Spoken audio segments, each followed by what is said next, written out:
Olá, tudo bem? Estamos de volta com o nosso podcast Pode Falar de Saúde. Eu, Marcos Barbosa, e a doutora Andressa Caroline, cardiologista, com esse novo podcast em Palmeiras de Goiás, aqui no GE em Foco, sempre buscando um tema novo, com convidados para falar e trazer mais detalhes e mais informações para você que acompanha o nosso trabalho. Olá, doutora Andressa, tudo bem? Olá, Marcos. Muito bom retomarmos já hoje o segundo episódio dos nossos podcasts Pode Falar de Saúde e, o segundo em boas mãos. Nós convidamos a doutora Mariane Martins, que é pediatra, atende aqui em Palmeiras, inclusive, prata da casa, palmeirense, e muito bem recomendada, muito bem indicada aqui para cuidar bem das nossas crianças.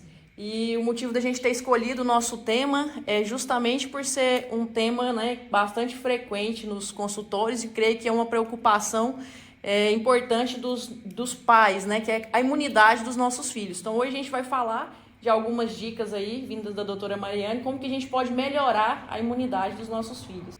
E a gente vê muitos casos de crianças que sempre ficam doentinhas, parece que são mais fraquinhas, mexe e vira, os pais estão levando as crianças, os filhos ao hospital, procurando médico, procurando farmácia, e nós vamos falar com a doutora Mariane Martins sobre isso, o que pode ser evitar, o que realmente precisa fazer, tomar remédio sempre, o que deve fazer. É isso que a gente vai falar agora. Bem-vinda, tudo bem, Mariane Martins, pediatra? Prazer recebê-la aqui em nosso podcast. Tudo bem, agradeço a oportunidade por terem me chamado aqui para falar um pouquinho sobre esse tema, que eu creio que é um dos mais frequentes no nosso consultório.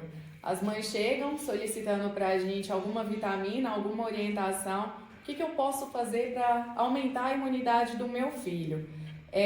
A nossa recomendação é a seguinte: estimular a questão do aleitamento materno. A gente pede que, no mínimo, as mães amamentem as crianças ali até os 6 meses de idade, uma preconização do Ministério da Saúde.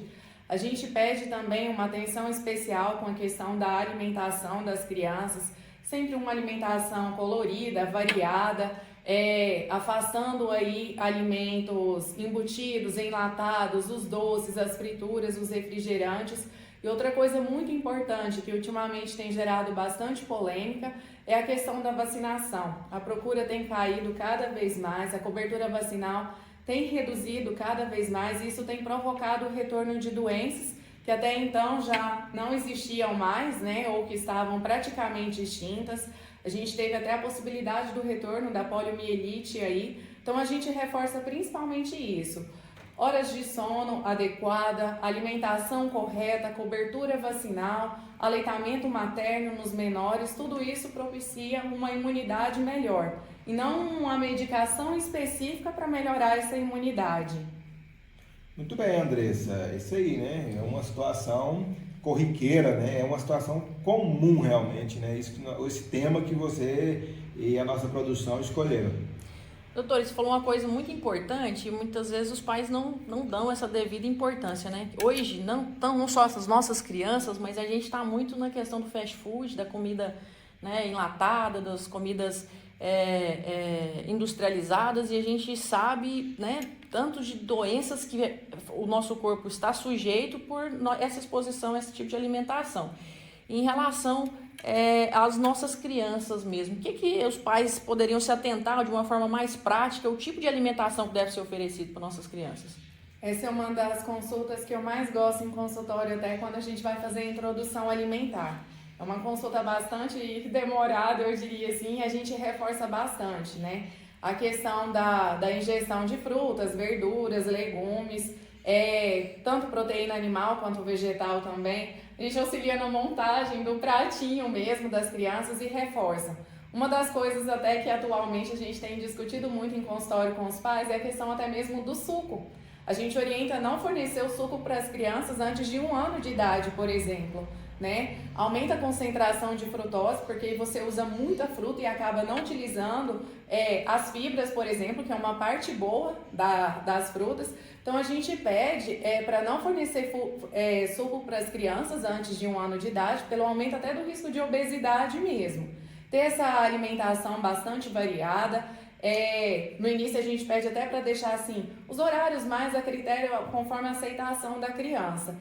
E pede para evitar o uso de café, por exemplo. Os avós às vezes tentam agradar aí com balas, chocolates, a gente pede para evitar os doces, principalmente antes dos 2 anos de idade. Pede para evitar também as frituras. Sei que no dia a dia hoje, pela questão da disponibilidade e da facilidade dessas comidas mais rápidas, tem se aumentado muito. E outra coisa que a gente reforça nessa questão da melhora da imunidade é o abandono das telas. A prática de exercícios ao ar livre com as crianças, levar mesmo para o parque, deixar correr. A questão dessa prática de atividades ao ar livre favorece tanto a redução da obesidade, que aumenta no caso do uso das telas, né, o sedentarismo, e também favorece a redução de estresse, de depressão e auxilia, associado à alimentação, num estilo de vida melhor e numa melhora da imunidade. Até a gente costuma brincar, né? Aquelas mães sempre cobram uma vitamina, né? Algo milagroso que fortaleça a imunidade dos seus filhos. Nós vamos passar agora 2 vitaminas que eles vão ver o quanto essas 2 vitaminas ajudam a melhorar a imunidade dos filhos de vocês, que é a vitamina S, de sujeira. A criança tem que brincar, ela tem que ser criança, né? Ela tem que brincar ao ar livre, ela tem que brincar nos parques, né? Brincar com a terra. Então a vitamina S de sujeira e a vitamina N, né, de natureza. Hoje nossas crianças estão cada vez mais, assim como nós adultos, né? Elas são o nosso espelho, né? Expostas às telas e pouco, né, convívio, pouco contato com a natureza. Então esse contato com a natureza, contato com animais, né, com os pets, os bichinhos, ajudam também a melhorar a imunidade das nossas crianças. Andar com o pé no chão. Exatamente. Exato. Esse é fundamental. Doutora, mas descarrega energia, né? Também. Exatamente. Assim, tem essa questão dos mitos em relação às vitaminas, mas acaba que o Ministério da Saúde preconiza a reposição até uma certa idade de algumas vitaminas, que também, querendo ou não, quando a criança tem carência dessas vitaminas, acaba que a imunidade também fica um pouco comprometida. O que é que hoje a gente, né, o que é que você trabalha hoje no consultório de reposição de vitaminas que realmente que tem esse efeito melhor na saúde das crianças? No consultório mesmo, as que a gente mais utiliza nessa questão de profilaxia mesmo, de evitar o desenvolvimento da redução delas a longo prazo, é a vitamina D, que a gente começa logo após a 1ª semana de vida. O Ministério preconiza que a gente use ela diariamente até os 2 anos de idade. A gente inicia o ferro. Aí o ferro já é um pouco mais variável, se a criança foi um pacientinho nascido a termo, se é um prematurinho, o peso de nascimento dele. Aí baseado nisso, a gente inicia o ferro, né? A idade de início do ferro. Mas a grande maioria, a gente inicia ali dos 6 meses e mantém até os 2 anos de idade, que é o que o Ministério da Saúde preconiza também. Agora, em relação à vitamina A, tem algumas discordâncias, que é outra vitamina que a gente faz reposição também. A vitamina A ela é utilizada mais em áreas endêmicas.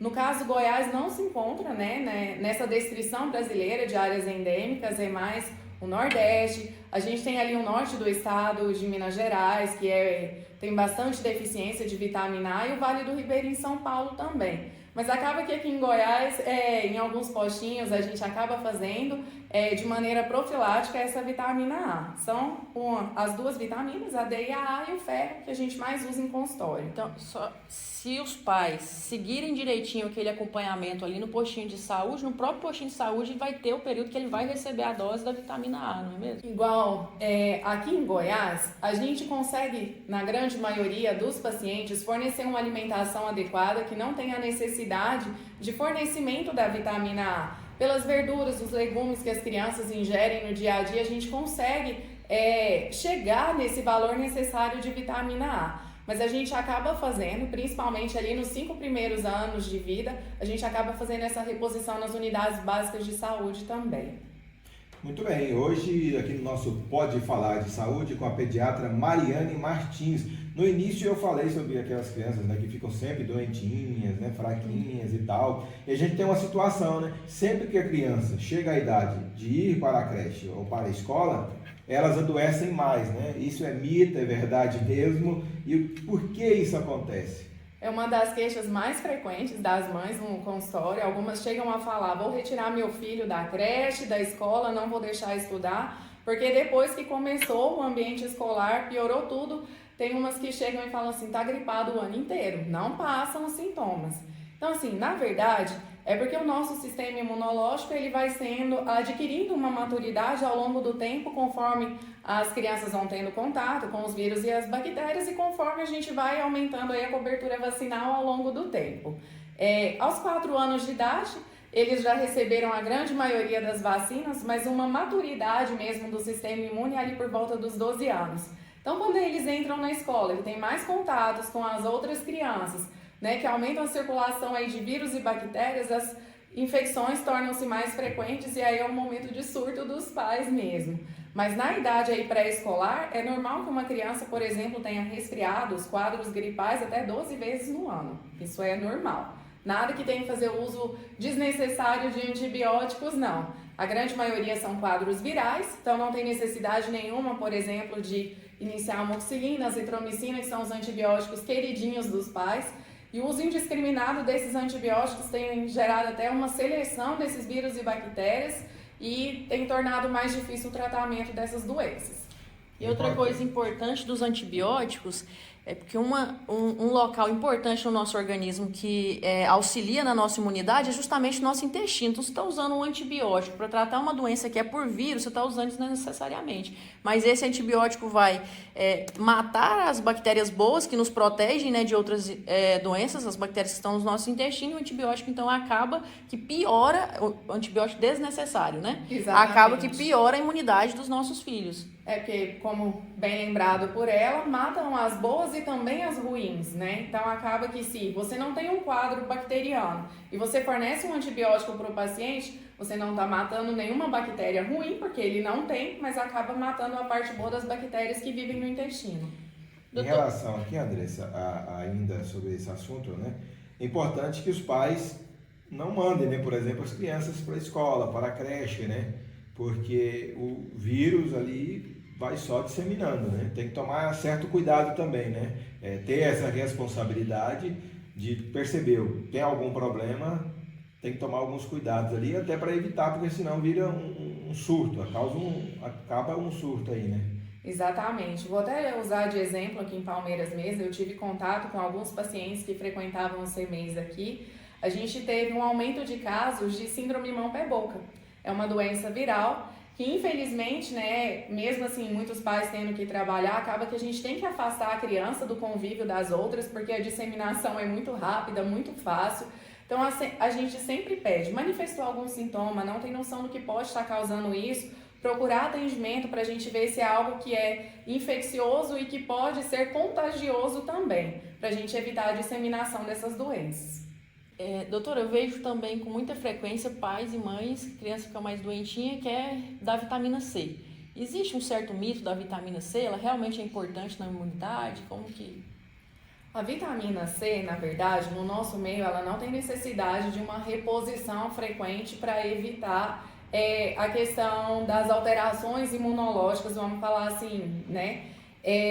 Por exemplo, a vitamina C a gente não faz reposição, como eu citei, da vitamina D, da vitamina A, do ferro. São casos específicos que a gente usa. Realmente ela é útil, né? Nessa questão da maturidade, da melhora do sistema imune, mas a gente não tem que fazer o uso corriqueiro diário dessa vitamina, não. São casos pontuais específicos avaliados em consultório. E a vitamina C é uma vitamina muito fácil de ser adquirida, né? Exatamente. Às vezes o pai está comprando a vitamina C e está gastando dinheiro à toa, porque ao invés de oferecer um pacote de bolachas, que é muito comum, né? Cheio de açúcar, cheio de conservantes, uma fruta de manhã, uma fruta à tarde, ela já supre a necessidade de vitamina C que as crianças, né, necessitam. Exatamente. Então, a maneira mais ideal de se oferecer a vitamina C para a criança. E é de conhecimento da população toda. Os maiores fornecedores aí de vitamina C são as frutas cítricas. Laranja e limão são bem fáceis de estar ao alcance da população toda, então não tem necessidade de ficar fazendo essa reposição de vitamina C. Acerola, né, que em Palmeiras Exatamente. É isso aí, pessoal. Pode falar de saúde toda semana aqui comigo, Marcos Barbosa, mas especialmente com a doutora Andressa Caroline, cardiologista, aqui do GO em Foco, trazendo sempre um tema diferente para você. E se você estiver gostando, tiver crítica, quiser sugerir algum convidado, algum tema, pode mandar através do nosso WhatsApp, que é o 64 99341 3620. Muito bem, a gente segue aqui com a doutora Mariane Martins, pediatra, nessa última parte aqui do nosso episódio de hoje, nosso capítulo de hoje, falando aqui sobre a imunidade, né? Como melhorar a imunidade de nossas crianças. E Mariane Martins, aquela questão aqui, ó, beber gelado, andar descalço, que nós já mencionamos aqui, causa dor de garganta, causa gripe realmente, é mito, é verdade. Tem também a friagem, não vai pegar frio, senão você vai gripar. Essa é uma das perguntas frequentes também, um dos mitos mais difundidos, né, no meio pediátrico aí. O responsável por causar essas infecções, as gripes, os resfriados, são vírus, né? O que causa quadros, por exemplo, de pneumonia são bactérias. Não é essa questão de consumir coisas geladas, de andar descalço, de tomar chuva que vai causar esses quadros. O que a gente associa muito essas infecções ao tempo aí do outono e inverno é que, por ser assim, temperaturas, um tempo de temperaturas mais baixas, o que a gente tende a fazer? Fica mais recolhido em casa, ambientes fechados, aglomerações. Então isso faz com que esses casos aumentem. Por exemplo, agora nessa época, os pais estão muito preocupados tanto com as pneumonias, né, quanto com os quadros de bronquiolite, que também agora já são muito conhecidos, principalmente em quem tem bebês aí de 2 meses a 1 ano. Eles ficam muito preocupados com essa parte. Então é um mito, nada vinculado a isso não. É a questão dos ambientes fechados, das aglomerações, que propiciam aí o aumento dessa circulação, dessa infecção por esses vírus e bactérias. Nós já estamos no inverno, né? Exatamente. A temperatura mais fria, mais amena. Quais os cuidados? Vou entrar aqui na sua parte, né? Quais os cuidados, né, que os pais devem tomar, então, nesse período agora, que nós já entramos nessa nova estação, a estação mais fria do ano. Aliás, parece que o frio começou mais cedo, né? Outono e inverno é uma parte preocupante para a gente na questão da pediatria. As infecções aumentam bastante. O que a gente pede, por exemplo, principalmente em casas em que tem crianças assim menores e maiores, a gente pede cuidados de higiene mais acentuados, principalmente o irmãozinho que chega ali da escola, já quer tocar direto no irmão menor, que é bebê, que é recém-nascido. A questão das gotículas mesmo, elas favorecem aumentar essas infecções, né? A transmissão dessas infecções. Então a gente pede para os pais, igual nos menorzinhos, a questão do aleitamento, dos maiorzinhos quando chegar da escola, a questão da higiene, manter a higiene em casa, no contato com aqueles que ainda não têm uma cobertura vacinal melhor, e sempre que chegar as datas das vacinas, fornecer direitinho. O calendário brasileiro de imunização é um dos melhores que a gente tem no mundo. Então, assim, mesmo que algumas vacinas não sejam disponibilizadas pelo SUS, o que é disponível pelo SUS é bastante eficiente para já evitar grande parte dessas infecções. Essa crença, né, de dar mais gripe, né, exposição ao frio, esse mito, né, que vem passando aí das nossas avós e ele perdura, na realidade ele tem um fiozinho, né, de verdade em uma certa situação, que na realidade são as crianças que já têm uma predisposição para asma e para rinite, né? Esse frio ou então a exposição dessas crianças à friagem, ela acaba desencadeando crises de rinite e de asma, não é mesmo? Exatamente. Na questão da rinite e da asma, tanto essa exposição aí a alérgenos ou a questão dos vírus mesmo, tudo isso propicia, mas o que a gente pede para evitar a complicação do quadro deles, o que a gente sempre bate na tecla em consultório, que é uma das coisas mais difíceis quando acontece no ambiente domiciliar, a questão do cigarro também. Paciente asmático ou com rinite alérgica em contato com pessoas tabagistas, o pessoal tem mania de falar assim, principalmente quando tem pai e mãe fumante. Não, mas eu fumo fora da casa, eu não tenho contato com a criança. Todo mundo que convive com tabagista sabe que aquele cheiro impregna. A criança que já tem tendência a quadros de rinite e asma, favorece muito a desencadear crises. Então, a gente pede para evitar a questão do cigarro, ambientes mais arejados, o máximo possível que conseguir em contato com a luz solar mesmo. Outra coisa que a gente pede é em relação à limpeza. Muitas pessoas têm mania de usar espanador, por exemplo. Você pega toda aquela poeira e joga ela, você espalha no ambiente da casa. Isso para uma pessoa que tem rinite e asma, digamos assim, é um veneno mesmo. Então, assim, sempre que for fazer a limpeza do ambiente, preferir panos úmidos, com detergentes neutros, evitar aquelas substâncias cheias de essência, pessoal que ama lavanda aí, tentar evitar isso, porque desencadeia esses quadros para eles também. Em relação aos pets que a gente tinha falado, pacientes aí com quadros de rinite acentuados, por exemplo, a gente pede para ter menos contato com bichinhos com pelos e penas. Não que não possa ter, mas que evite, por exemplo, ficar em cima da cama o tempo todo, abraçado no sofá. Em relação aos sofás também, a gente pede um ambiente assim mais limpo de coisas de pelúcia, fofinhas. As crianças tendem a gostar muito de ursos de pelúcia, tapetes fofinhos, cobertas, cortinas. A gente pede para os pais de pacientes com rinite e asma tentar controlar isso o máximo possível. E esse período de frio em Goiás acaba que também é associado a um período mais seco, né? A umidade do ar já tende a ir reduzindo agora até agosto, então já chega no ápice ali em agosto. A questão do uso de umidificador de ar em casa ajuda essas crianças com asma, com rinite, ou às vezes até o que não tenha, mas a adoecer menos, a gripar menos, a dar menos tosse e esses outros sintomas? Não tem problema essa questão do umidificador. Agora, uma das coisas que eu sempre até falo nos cuidados com o recém-nascido, nas consultas iniciais, que o pessoal sempre me pergunta também, eu já vou aproveitar, né, e fazer aí, juntar toda essa parte, a questão do ar-condicionado. Quando eu posso usar nos menores, quando eu não posso, você pode usar em qualquer idade, não tem problema. Nos menores a gente pede para ser uma temperatura ali de 22 a 25, não colocar temperaturas menores do que isso. Agora, o que a gente sempre reforça em relação ao ventilador e ao ar-condicionado, por exemplo, sempre mantém os filtros e as pás limpos. Porque a gente tem o hábito, principalmente quando é convívio só de adultos, uma limpeza anual. Então a gente reforça a necessidade dessa limpeza dos filtros do ar-condicionado, das pás do ventilador, em relação ao umidificador sem problema nenhum. Certo. Obrigada, doutora Mariana. Importantíssimo esse tema que a gente está falando. Eu queria, assim, ressaltar um pouco, porque acaba que o que a gente falou, né?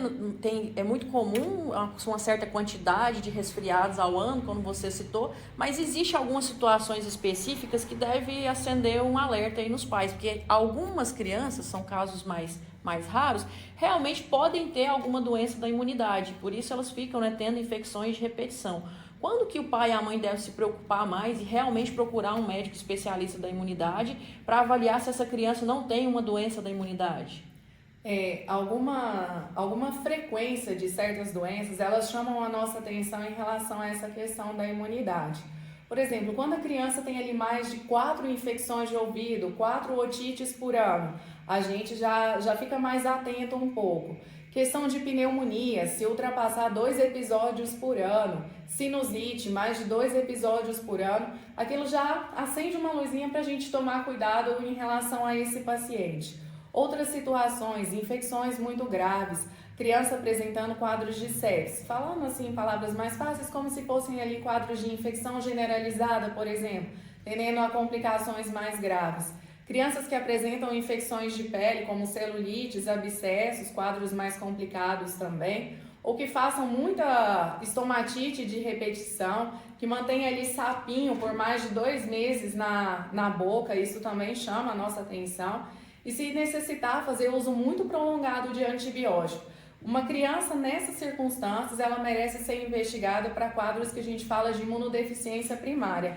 Aí é interessante procurar um imunologista. Muito bem, tema de hoje, como melhorar a imunidade das crianças. Eu tenho certeza que você, mãe, você, pai, aprenderam, né, muito aqui com a nossa convidada de hoje, doutora Mariane Martins, pediatra. Muito obrigado pela gentileza de nos atender. Agradeço a oportunidade, fico muito feliz com o convite. Sempre que precisarem, estou à disposição. Vamos precisar muito. Obrigada, doutora. Com certeza, vamos trazê-la mais vezes. Foram dicas valiosas para nós pais e com certeza vamos poder cuidar melhor aí das nossas crianças a partir dessas informações. Obrigada. Até a próxima. Tchau, Andressa. Muito obrigado também você. E até a próxima, né? Obrigada, Marcos. Até a próxima, o nosso terceiro podcast. Tchau, pessoal. Até mais.